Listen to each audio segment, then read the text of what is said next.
Friends टेक्सारिंग online चैनले আপনাদের সকলকে জানাই স্বাগতম। পুলওয়ামা হামলাকে কেন্দ্র করে আজ 8ই মার্চ শুক্রবার আর আজ শুক্রবারে ইতিমধ্যেই 6টি ভয়ঙ্কর খবর বেরিয়ে এসেছে পাকিস্তানের বিরুদ্ধে ভারতের বদলা, মুখ্যমন্ত্রী মমতা বন্দ্যোপাধ্যায় এবং প্রধানমন্ত্রী নরেন্দ্র মোদীর যুদ্ধ এবং আবারও দেশে জঙ্গি হামলার আশঙ্কা, সব মিলিয়ে মোট 6টি ভয়ঙ্কর খবর আজ বেরিয়ে এসেছে, যা আমরা এই ভিডিওতে আজকে আলোচনা করব। আলোচনা শুরু করার পূর্বে আপনাদের কাছে একটা ছোট্ট রিকোয়েস্ট করব, আপনি যদি আমাদের চ্যানেলে নতুন হয়ে থাকেন তাহলে অবশ্যই আমাদের চ্যানেলটিকে সাবস্ক্রাইব করে রাখবেন। সাবস্ক্রাইব করার পরেই দেখবেন একটা বেল আইকন আসবে, সেটাকেও প্রেস করে রাখবেন এইরকমই লেটেস্ট আপডেট সবার আগে পাওয়ার জন্য। আর ফ্রেন্ডস, আপনি যদি একজন স্বচ্ছ ভারতীয় নাগরিক হয়ে থাকেন তাহলে অবশ্যই ভিডিওটিতে একটা লাইক করবেন এবং অবশ্যই ভিডিওটিকে সমস্ত ভারতীয় নাগরিকদের কাছে শেয়ার করে দেবেন। তো ফ্রেন্ডস দেখুন, প্রথম যে খবরটি বেরিয়ে এসেছে সেখানে বলা হচ্ছে তার সময়ে ভারতকে টার্গেট করতে জয়েশকে ব্যবহার করা হয়েছিল, স্বীকার করলেন মুশারফ। গত বুধবারই পাকিস্তান দাবি করেছে তাদের মাটিতে নাকি মাসুদ আজহারের তৈরি সন্ত্রাসবাদী সংগঠন জয়শ-ই মোহাম্মদের কোনো অস্তিত্বই নেই। কিন্তু সেই পাকিস্তানেরই প্রাক্তন প্রেসিডেন্ট জেনারেল পারভেজ মুশারফ তার দেশের একটি সংবাদ মাধ্যমের এক সাংবাদিককে ফোনে দেওয়া ইন্টারভিউতে স্বীকার করে নিলেন যে জয়েশ একটি সন্ত্রাসবাদী সংগঠন, তার সময়ে যাকে পাকিস্তানের গোয়েন্দা সংস্থা ভারতকে টার্গেট করতে ব্যবহার করেছিল। মুশারফের এই বিস্ফোরক স্বীকারোক্তি ফের একবার প্রমাণ করলো পাকিস্তানের মাটিতে কবে থেকে শিকড় গেঁথে সন্ত্রাসবাদী কার্যকলাপ চালাচ্ছে জয়শ-ই মোহাম্মদ। পারভেজ মুশারফ এও বলেন জয়েশের বিরুদ্ধে ব্যবস্থা নেওয়াকে তিনি স্বাগত জানাচ্ছেন।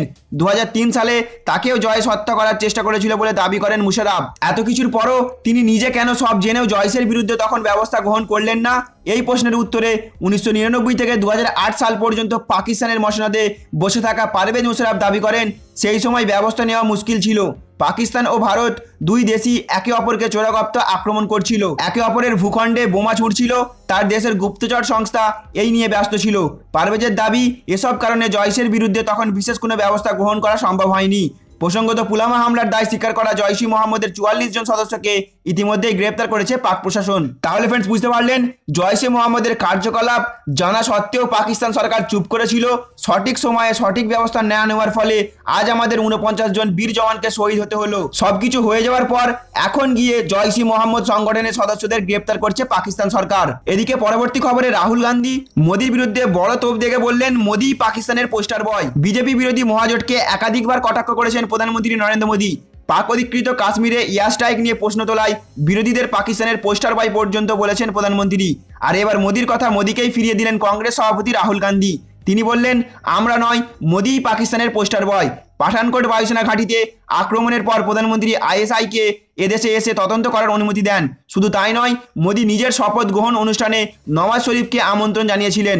তাই বোঝাই যাচ্ছে আমরা নয়, প্রধানমন্ত্রী নিজে পাকিস্তানের পোস্টার বয়। পুলওয়ামায় জঙ্গি হামলার পর পাক অধিকৃত কাশ্মীরে আঘাত হানে ভারতীয় বায়ুসেনা। কেন্দ্রীয় সরকার দাবি করে ওই স্ট্রাইকে বহু জঙ্গির মৃত্যু হয়েছে। বিরোধীদের দাবি স্ট্রাইক যে হয়েছে তার প্রমাণ দিক ভারত।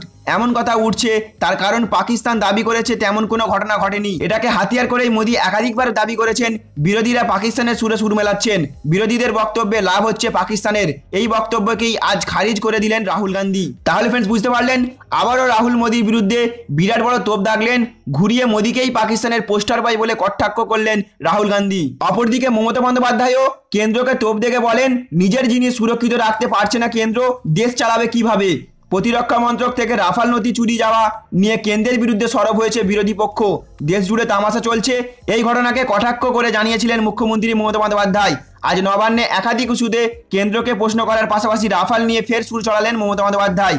চৌকিদারের ঘর থেকে যদি রাফাল চুরি হয়ে থাকে তাহলে সেই ঘটনার পূর্ণাঙ্গ তদন্ত করা হোক, দাবি জানিয়েছেন মুখ্যমন্ত্রী। পাশাপাশি কেন্দ্রীয় শাসক দলকে কটাক্ষ করে তিনি বলেছেন নিজের জিনিস সুরক্ষিত রাখতে পারছে না কেন্দ্র, দেশ চালাবে কিভাবে। চুরি যদি হয়েই থাকে তাহলে কিভাবে চুরি হলো, চুরি এফআইআর কি দায়ের হয়েছে, প্রশ্ন তুলেছেন মমতা। রাফাল নথি চুরির ঘটনার যথাযথ তদন্ত করার দাবি জানিয়েছেন মুখ্যমন্ত্রী।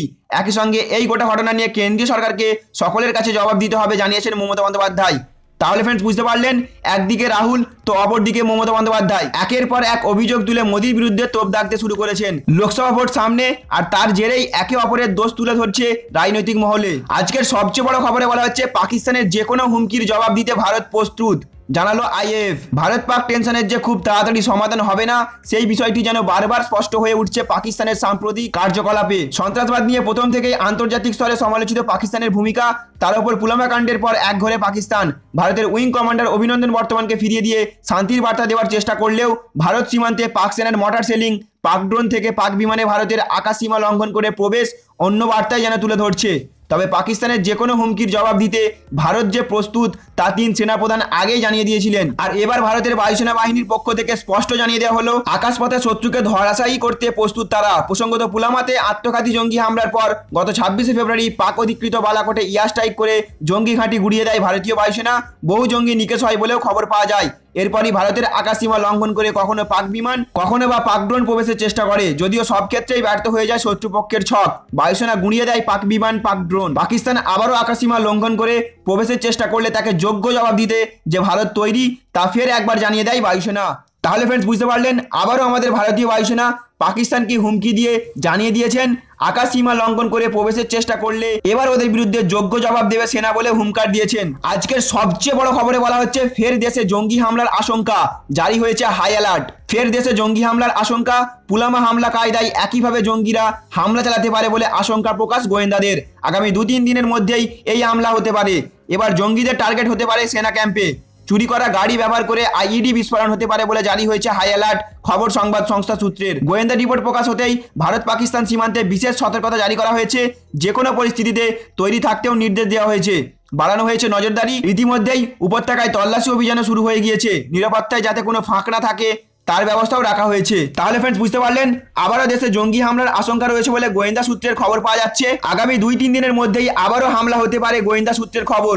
তবে এবার যদি আমাদের ভারতীয় সেনার গায়ে একটাও আঁচড় পড়ে তাহলে কিন্তু আমরা ভারতীয়রা পাকিস্তানের কাউকে ছাড়বো না। আমাদের 49 জন জওয়ানের প্রাণ নিয়েছে, তার যোগ্য জবাব দেওয়া হয়নি বলে যদি পাড়ি পেয়ে বসে আবারও হামলা করে, আবারও যদি কোনো সেনার প্রাণ হারায়, তাহলে গোটা ভারত গর্জে উঠবে পাকিস্তানের বিরুদ্ধে। একটা ভারতীয় গোটা পাকিস্তানের বিরুদ্ধে বদলা নেবে। ভুল করেও যদি ফের হামলা চালায় তাহলে মহাযুদ্ধ হতে কেউ রুখতে পারবে না। যুদ্ধের ময়দানে ওদের ধ্বংস করে দেবো আমরা ভারতীয়রা।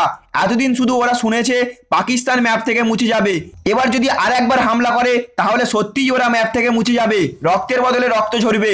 কোনো আলোচনা নয়, কোনো অজুহাত শুনবো না আমরা, ডাইরেক্ট শুট আউট হবে। তো ফ্রেন্ডস, আপনি যদি চান পাকিস্তান ধ্বংস হয়ে যাক তাহলে অবশ্যই কমেন্টে ইয়েস লিখুন।